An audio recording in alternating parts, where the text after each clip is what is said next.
आमच्या गावाकडे एक म्हण आहे, स्वतःच्या डोळ्यातलं मुसळ दिसत नाही पण दुसऱ्याच्या डोळ्यातलं कुसळ दिसतं. आणि ही म्हण माझ्या लाडके एकूमामाला आणि महायुतीच्या समस्त लोकांना तंतोतंत लागू पडते.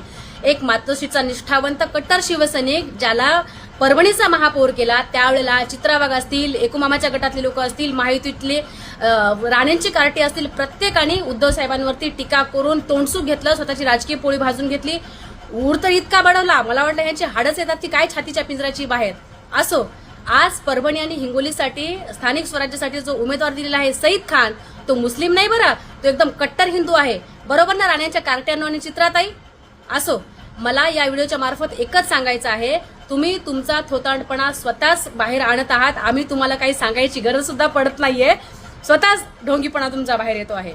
असो, मला राणेंच्या कार्ट्यांना, चित्राताईला आणि महायुतीच्या तमाम लोकांना विचारायचं आहे, आता आज उमेदवार आहे सईद खान, याला तुमचे लोक मतदान करणार की तुम्हीच जे नाव दिले हिरवा साप म्हणून दुर्लक्षित करणार? उत्तर नक्की द्या बरं. तुर्तास इतकंच. जय महाराष्ट्र.